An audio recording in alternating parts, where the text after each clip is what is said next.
What if the heaviest thing you carry is something you cannot even see? Not a bag, not a burden on your back, but something invisible. Old hurts that still sting after decades. Regrets that replay like a broken record. Worries about people you love that keep you awake at night. You have carried these so long, they feel like part of you. But here is the truth the Buddha discovered over 2,500 years ago. You were never meant to carry these forever. And today, we are going to learn how to set them down finally. Not by forgetting, not by forcing, but by understanding the gentle art of letting go. Part 1: Understanding Attachment, the root of our suffering, Upādāna explained. In the Pali language that the Buddha spoke, there is a word that describes the very heart of human suffering. The word is Upādāna. It is pronounced Upādāna, and it means clinging, grasping, or attachment. Now, attachment might seem like a strange thing to call the root of suffering. After all, is it not natural to become attached to the people we love? To the life we have built? To the things that bring us comfort and joy? And yes, of course it is natural. The Buddha was not asking us to become cold or distant or uncaring. He was pointing to something much more subtle.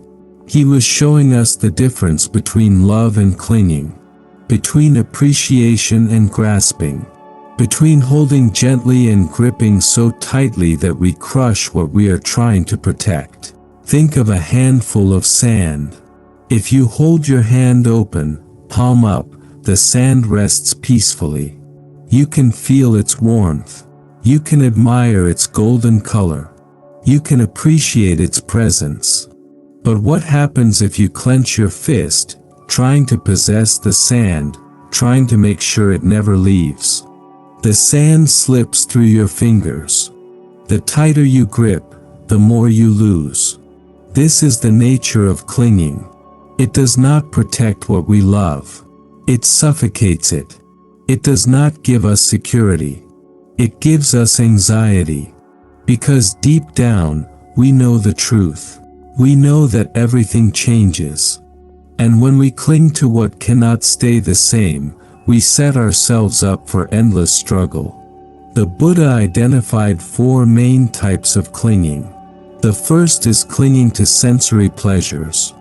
The constant pursuit of experiences that feel good and the avoidance of experiences that feel bad. There is nothing wrong with enjoying life, but when enjoyment becomes desperation, when we cannot be at peace unless everything feels pleasant, we have fallen into clinging. The second is clinging to views and opinions. The rigid insistence that we are right and others are wrong. The inability to hold our beliefs lightly, to consider other perspectives, to admit that perhaps we do not have all the answers. This clinging creates so much conflict. In families, in communities, in our own hearts. The third is clinging to rituals and practices. The belief that external actions alone will save us. The attachment to doing things a certain way, not because it brings genuine benefit, but because we fear what might happen if we stop. Rituals can be beautiful, but when they become prisons rather than pathways, clinging has taken over. The fourth, and perhaps the most subtle, is clinging to the idea of a permanent self. The belief that there is a fixed, unchanging me that must be protected, defended, and preserved at all costs. This clinging is at the root of so much fear. Fear of aging, fear of change, fear of death. Because if the self is solid and separate, then any change threatens its existence. But here is the liberating truth. What we call the self is not a fixed thing. It is a flowing process. Like the river we spoke of before. Always changing. Always renewing. Always connected to the larger ocean of life. When we begin to see this, something remarkable happens. The fear loosens its grip. The clinging begins to relax. And we discover a peace that does not depend on everything staying the same. Part 2, the second noble truth, understanding why we cling. To truly master the art of letting go, we must understand why we cling in the first place. The Buddha's teaching on this is called the second noble truth. It tells us that the origin of suffering is craving. Craving for things to be different from what they are. Craving for pleasure. Craving to become something we are not. And craving to not exist, to escape the difficulties of life. But beneath all this craving is something very human. Very understandable. It is the attempt to find lasting happiness in a world where nothing lasts. Imagine a small child building a sandcastle on the beach.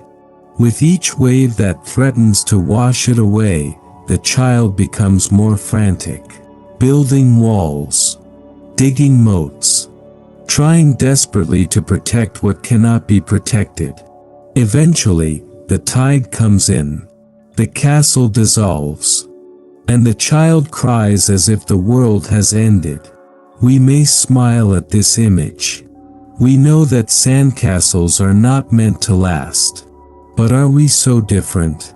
How much of our lives have we spent building walls and digging moats? Trying to protect our sandcastles from the inevitable tides of change. There is a teaching story about a wealthy merchant who came to the Buddha in great distress. He had lost his fortune through circumstances beyond his control. He had lost his status. His friends had abandoned him. He felt that everything worth living for was gone. The Buddha listened with deep compassion. Then he asked, "Before you gained this fortune, did you exist?" The merchant said, "Of course I exist." "And were you capable of happiness before you had wealth?" The merchant thought for a moment. "Yes. I remember being happy as a young man, before I had anything." "Then," said the Buddha gently, "you have not lost anything that was ever truly essential to you. What you lost was something you acquired. Something that came from outside. But your capacity for peace, for happiness, for meaning, this has always been within you. And it remains within you still." This teaching points to something profound. We cling because we believe our happiness depends on external conditions. On having certain things. On people behaving in certain ways. On circumstances remaining stable. But this belief is the very source of our vulnerability. Because external conditions are, by their nature, unstable. The freedom the Buddha points to is a happiness that comes from within. Not dependent on conditions. Not at the mercy of change. A happiness that can coexist with difficulty.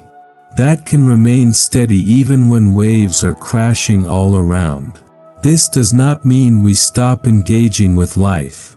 It does not mean we stop caring about outcomes. It means we care without being enslaved. We engage without being attached to specific results. We love without demanding that love be permanent and unchanging. Part 3, the wisdom of non-attachment, what it really means. There is perhaps no Buddhist concept more misunderstood than non-attachment. People hear this word and imagine coldness, distance, a withdrawal from life and love. They picture someone sitting alone on a mountaintop, feeling nothing, caring for nothing. But this is not what the Buddha taught. Not at all. Non-attachment is not the opposite of love. It is the purest form of love. Love without conditions. Love without demands. Love that gives freely because giving is its nature, not because it expects something in return. Think of the sun. The sun gives light and warmth to everything. It does not choose favorites. It does not say, I will shine on you only if you appreciate me. It simply shines. Whether or not anyone notices. Whether or not anyone says thank you. The sun is not attached to outcomes. It simply does what is in its nature to do. Non-attachment is like this.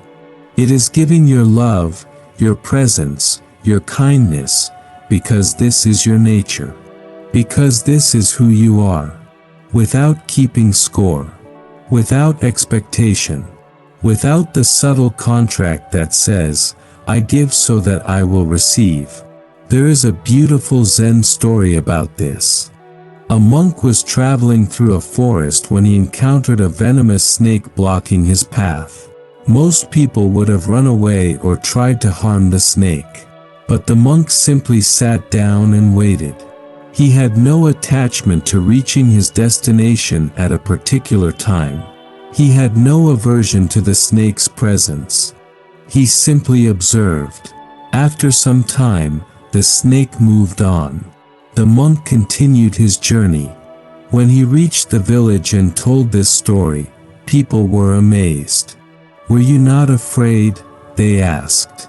The monk said, fear arises when we cling to life. When we are attached to a particular outcome. I was not indifferent to life. I value this life deeply. But I was not clinging to it. So there was space. Space for patience. Space for the snake to make its own choice. Space for whatever was meant to happen. This is the freedom of non-attachment. Not caring less, but caring with more space. More ease. More trust in the unfolding of life. If these words are speaking to your heart, if they are offering a new way of seeing an old struggle, please take a moment to subscribe to Buddha Coha.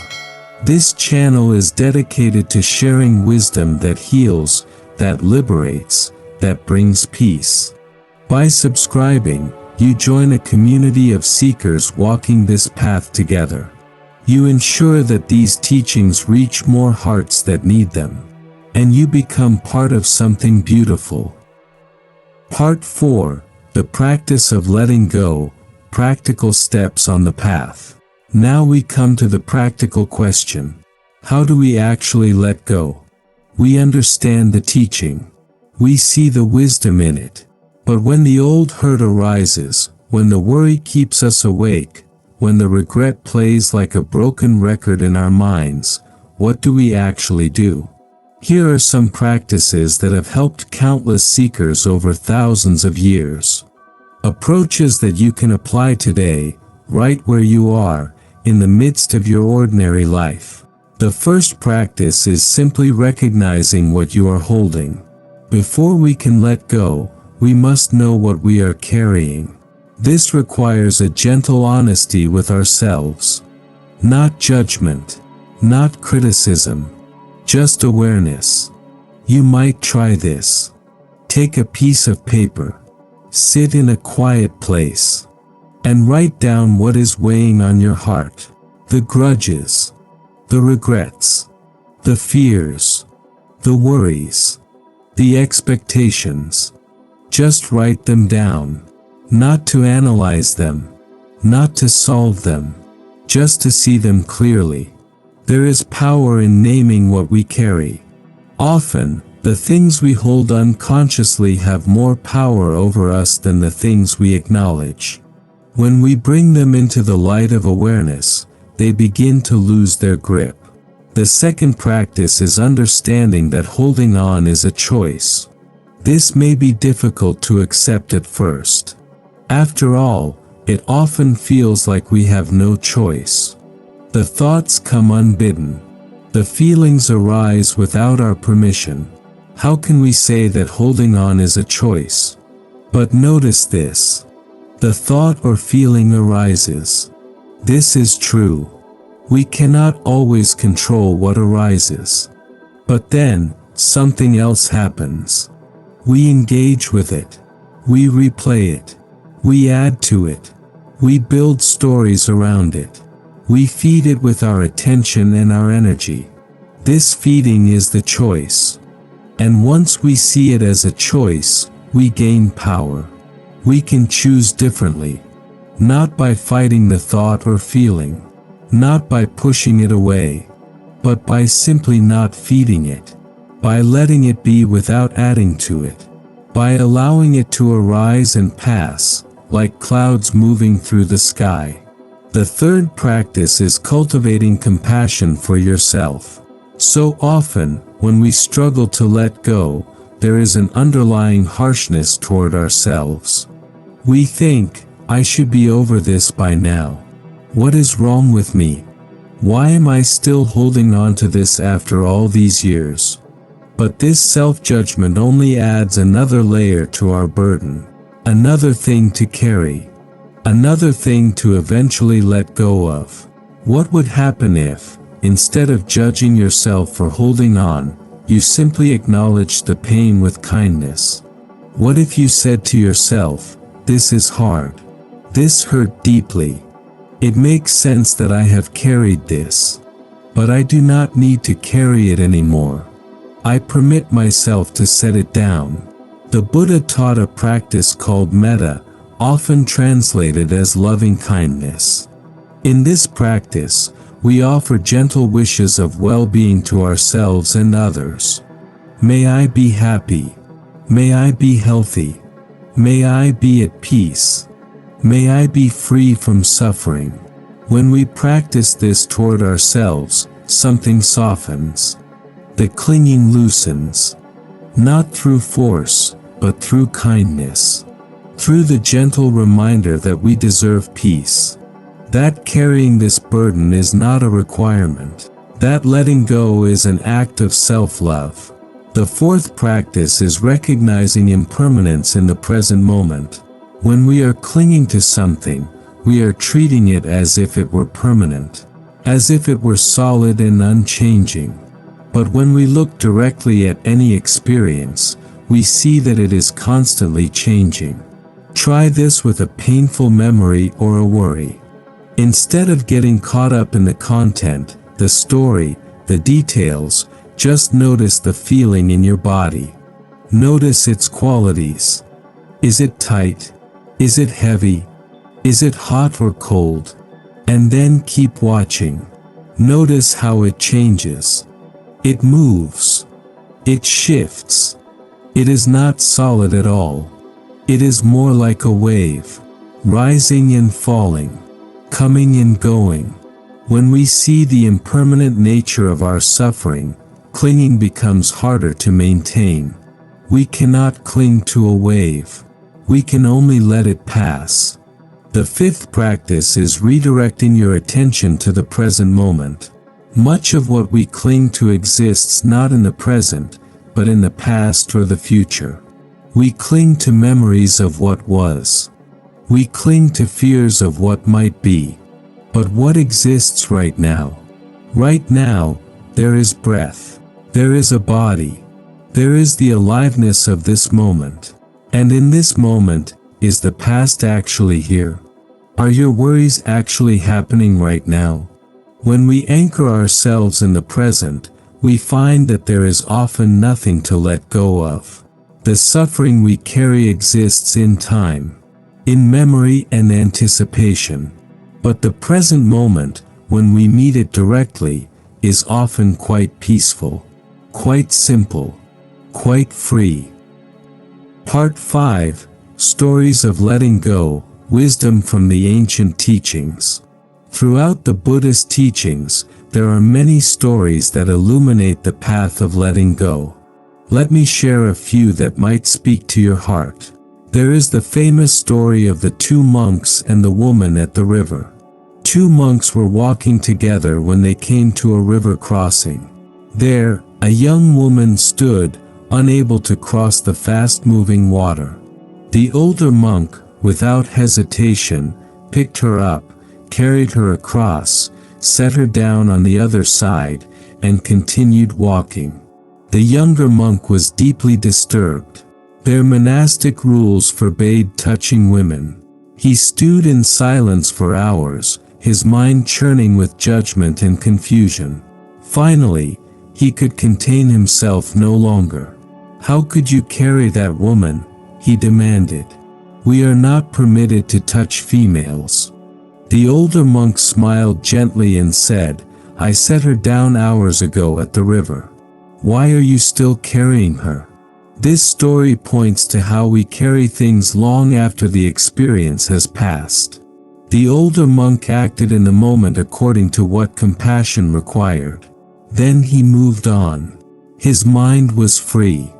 But the younger monk created hours of suffering by replaying the scene, by judging, by clinging to his interpretation of events. How often do we do this? Something happens. It ends. But in our minds, we keep it alive. We replay it. We analyze it. We argue with it. We carry it for hours, for days, for years, for decades. Letting go is simply the practice of setting down what the moment no longer requires us to carry. There is another teaching from the Buddha about the two arrows. He said that when we experience pain, it is like being struck by an arrow. This is unavoidable. Life contains difficulty and discomfort. But then, we often shoot ourselves with a second arrow. This arrow is our reaction to the pain, our resistance, our stories about why this should not be happening, our clinging to how things should be different. The first arrow is painful enough, but the second arrow, the one we shoot ourselves, is what causes true suffering. And this arrow is optional. We can learn to experience the first arrow without adding the second. We can feel pain without creating suffering. We can meet difficulty without clinging to the idea that difficulty should not exist. This teaching offers profound freedom. Because while we cannot always control what happens to us, we can learn to control how we respond. We can learn to put down the bow.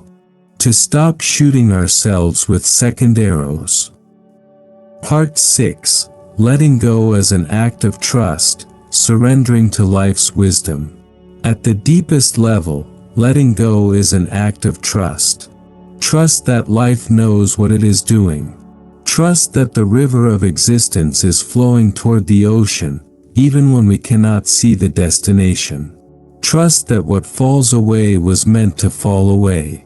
Trust that what remains is what truly matters. This trust is not blind faith. It is born from observation, from noticing that every ending has led to a new beginning, from seeing that what we once thought was the worst thing that could happen often became the doorway to unexpected blessings, from recognizing that we have survived everything that has happened to us so far. There is a Taoist story that illustrates this beautifully. An old farmer had a horse that ran away. His neighbors came to console him, saying, "Such bad luck." The farmer replied, "Maybe." The next day, the horse returned, bringing with it 3 wild horses. The neighbors came to congratulate him, saying, "Such good luck." The farmer replied, "Maybe." The following day, the farmer's son tried to ride one of the wild horses, fell off, and broke his leg. The neighbors came to offer sympathy, saying, "Such bad luck." The farmer replied, "Maybe." Soon after, the army came through the village, conscripting all able-bodied young men for a distant war. Because of his broken leg, the farmer's son was spared. The neighbors came to celebrate, saying, "Such good luck." The farmer replied, "Maybe." This story points to the limits of our understanding. We do not know what is truly good or bad for us. We do not know what any event will ultimately mean. We judge and evaluate and cling to our interpretations. But life is more mysterious, more complex, more surprising than our judgments can capture. Letting go, in this light, becomes a kind of humility. An acknowledgement that we do not have all the answers. That the universe may have plans we cannot comprehend. That our task is not to control the uncontrollable, but to respond wisely to what arises. Part 7. The freedom of open hands, living with grace and ease. When we practice letting go, something beautiful begins to happen. Our hands, once clenched in grasping, begin to open. And we discover that open hands can receive far more than closed fists ever could. Open hands can receive the gift of each new moment. Because we are not clutching the past, we can fully meet the present. We can see the beauty that is right in front of us. The ordinary miracles we overlook when we are busy carrying our burdens. Open hands can receive love more fully. Because we are not trying to possess or control the people we love, we can appreciate them as they are. We can give them space to be themselves. We can enjoy their presence without the anxiety that comes from attachment. Open hands can receive peace. Not the fragile peace that depends on everything going according to plan, but a deeper peace that can coexist with uncertainty. A peace that comes from alignment with the way things are rather than constant struggle against reality. There is a teaching that says enlightenment is simply being at ease with what is. Not passive acceptance that leads to inaction. Not resigned to defeat, but a fundamental okayness with the present moment that allows us to respond wisely rather than react blindly. This ease is the fruit of letting go. It is the natural result of putting down our burdens. It is what remains when we stop fighting the river and learn to float. And here is a beautiful secret. You do not have to let go of everything all at once. You do not have to become perfectly non-attached overnight. Each small letting go brings its own reward. Each moment of release brings its own peace. The path is made of tiny steps, and each step is complete in itself. Closing, an invitation to freedom. We have traveled far together today.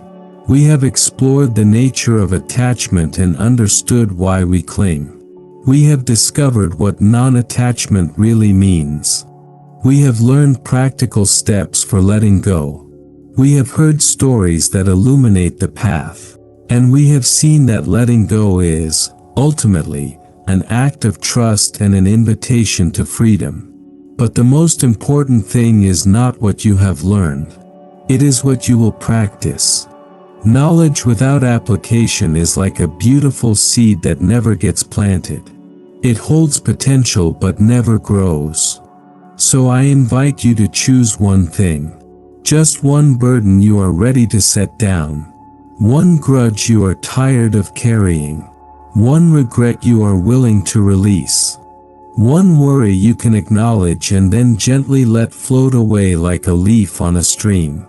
You do not have to do this perfectly. You do not have to let go once and for all. Letting go is often a process. We release.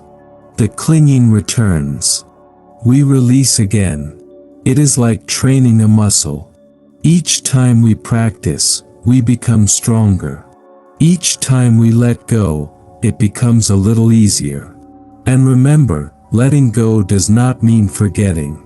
It does not mean that what happened did not matter. It means that what happened no longer has power over your peace. It means that you are choosing freedom over bondage. It means that you are honoring the preciousness of this moment by not cluttering it with the weight of moments that have passed. The Buddha said, in the end, only three things matter. How much you loved, how gently you lived, how gracefully you let go of things not meant for you. You have loved much. You have lived through much. And now, you have the wisdom to let go gracefully. To release what has served its purpose. To make space for the peace that awaits. Thank you for sharing your time with me today. If this teaching has touched your heart, if it has offered a new perspective on an old pain, please subscribe to Buddha Coha. Share this video with someone who might be carrying a heavy burden. Leave a comment sharing what you are ready to let go of. Your words might inspire others on their own journey of release. Remember, you are not alone on this path. Thousands of seekers throughout history have walked this same journey. They have faced the same struggles. They have learned the same lessons. And they have found the same freedom. This freedom awaits you, too. Until we meet again, may you hold what needs to be held.